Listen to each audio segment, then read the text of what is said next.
Salve, salve família.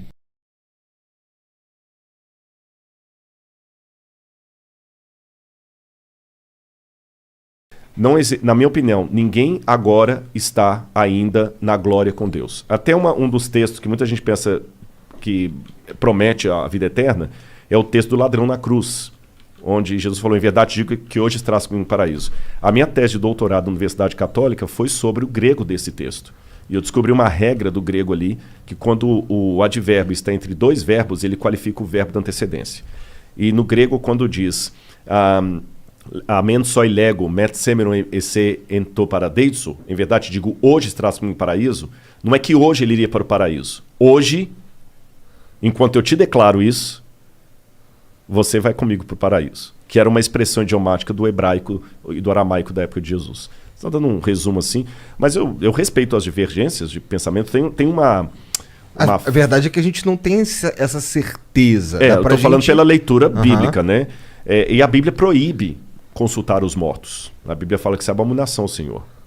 Quando Deus deu a ordem para os hebreus, falou assim, não haverá entre vocês quem consulte os mortos. Os mortos não sabem coisa nenhuma. Para eles tudo jaz no esquecimento. Não é? Agora, eu estou apresentando essa minha posição aqui, mas eu quero deixar claro uma coisa. Tem uma frase, ela já foi atribuída a Santo Agostinho, já foi atribuída a Tertuliano. É difícil saber quem que é o autor de fato dela, mas eu vou citá-la, independente do autor, que ela é muito boa. Fala o seguinte, no essencial, unidade. No não essencial, diversidade. Em tudo, caridade. É assim que eu lido com a minha teologia. Tem coisas para mim que são essenciais, não está na mesa de discussão. Saindo da teologia para o mundo real. Se você quiser ter comigo uma opinião política, eu gosto do Bolsonaro, eu não gosto do Bolsonaro. Tudo bem. Agora, não está na mesa de discussão se o nazismo é uma coisa boa ou ruim. É verdade. Não, desculpa, isso aí nem me chama, porque não está na mesa da discussão. Sim, o assassinato. O assassinato, estupro, legalizar o estupro, nem existe. Então, no essencial, você não pode ter o direito de ter sua opinião. No essencial, unidade. Porque quem está fora daquilo está louco. No que não é essencial, diversidade. Um vai ser de direita, outro vai ser de esquerda, um vai ser PMDB, outro vai ser PDT. Diversidade. Em tudo, caridade. E como eu sei que nem todas as coisas ainda foram reveladas, porque Paulo fala isso, hoje nós vemos como por um espelho de maneira obscura, mas quando ele vier, o que hoje conhecemos em parte, esse ia gostar disso, que é aquele que você falou da ciência lá, até o Renato Russo fez aquela música baseada no 1 Coríntios 13, né? Ainda que eu falasse dos anjos e dos homens, tem uma parte que Paulo fala o seguinte, hoje eu conheço em parte, mas quando ele vier, eu o conhecerei como também serei conhecido. Porque hoje vemos como por um espelho, obscuramente. Então até Paulo, apesar de ser um homem de fé, de convicção, que morreu por Cristo, ele trabalhava, ele não era cego para a possibilidade do equívoco. Vocês estão entendendo? Então quer dizer, hoje eu sou muito sincero naquilo que eu creio. Eu creio na Bíblia, eu creio com essa visão que eu falei para vocês, mas como Cristo não voltou ainda, e eu estou conhecendo em parte, eu não posso julgar agora os sinceros a Deus por uma questão teológica, que tem às vezes uma pessoa que crê exatamente como eu e não vale nada. E tem um outro, às vezes, que está do outro lado lá, que ele está fazendo agora uma oração para Maria, acreditando que Maria vai atendê-lo. E está sendo a oração mais fervorosa.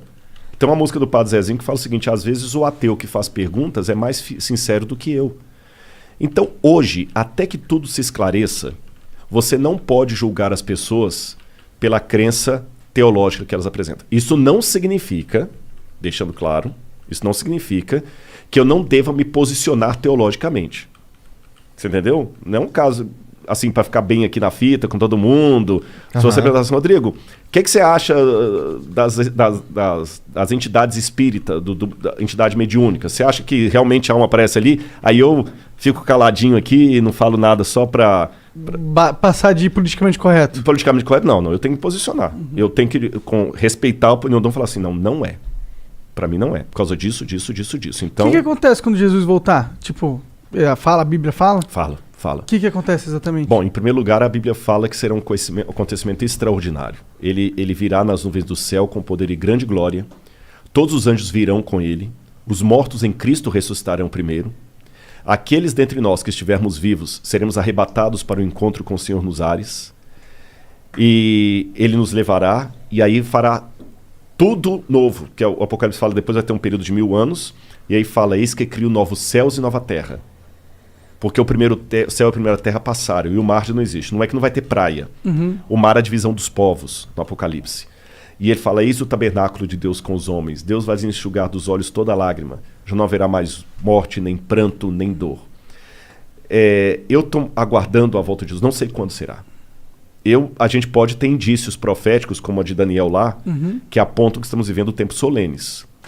Eu não sei se é agora o tempo da volta de Jesus, mas o que a Bíblia descreveu como sendo o período do fim está muito parecido com o que estamos vivendo. Ficou claro? Ou confundiu? E eu sei, gente, que é o Mas meu tá muito parecido com o que a gente tá vivendo já faz um tempão, né? Faz um tempão, mas nós temos situações agora que são inéditas. Que situação que é inédita? A dimensão literalmente global do que está acontecendo. Vamos pegar grandes tragédias do passado. Vamos comparar o Covid. Peste negra. Parece que foram 30 milhões de pessoas que morreram na peste negra. Os números agora eu posso errar. A peste negra bubônica lá. Mas ela afetou quem? O mundo inteiro? Não, ela afetou a Europa. Mesmo a gripe espanhola que saiu da Europa, ela não afetou o mundo inteiro. Ou seja, nós estamos tendo agora uma pandemia que é literalmente uma pandemia. Você está entendendo? A pandemia é no mundo inteiro mesmo. Não é a pandemia que pegou a Ásia e um pedaço da África. Não é o Ebola. Sim. Agora, realmente. Outro detalhe. Aí eu teria que ter mais tempo para explorar, mas vou dar uns vislumbres assim, dá para o pessoal pegar.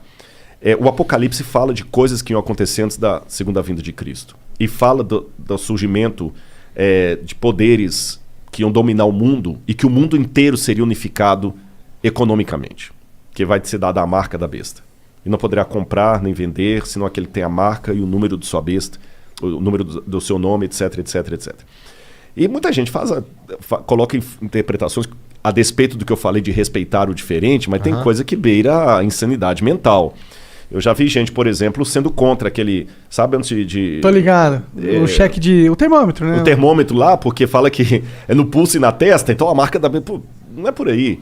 Nos anos 60 tinha um cara falando que a besta do Apocalipse era a TV e que as duas anteninhas eram os dois chifres da besta. Pô, não tem nada a ver. Então, eu acho que não é por aí que a coisa vai. Mas quando você faz um estudo da Bíblia mais sério, você vê que ali falava que ia chegar um tempo em que o mundo inteiro ia estar unificado economicamente. E que o mundo vai admitir a besta como a salvadora dos problemas do mundo inteiro. Então não pode ser uma Roma que dominou apenas Europa e África e Ásia. Não pode ser também uma Babilônia que pegou só o pedaço ali do Iraque, nem a Pérsia que pegou mais do Irã. O anticristo é um governo mundial, que vai ter um controle mundial.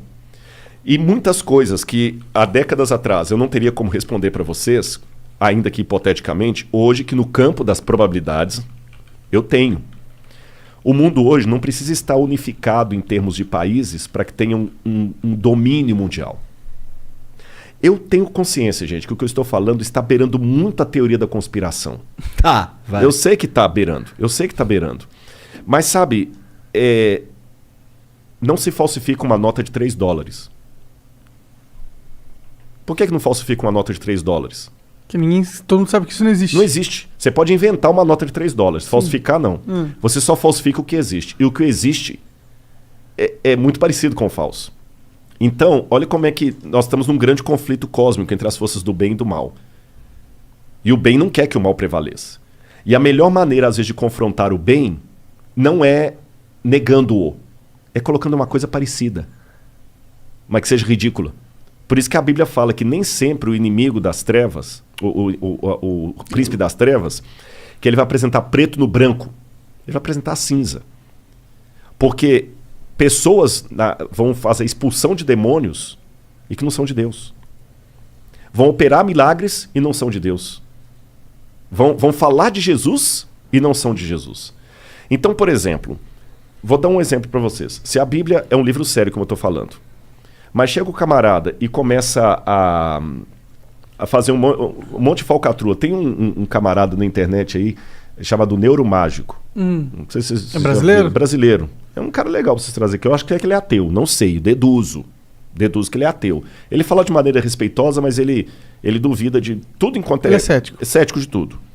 Eu vejo bacana o canal dele ali e tudo e tal. Eu acho que ele é ateu, não tenho certeza. Mas ele pega, às vezes, alguns pastores que o camarada vai lá e fala assim: olha, eu tenho o dom do espírito, né? Como é que eu sei? Eu sei aqui, ó, Igor. Tem algum Igor aqui? Aí você começa a levantar. Pois é, Igor.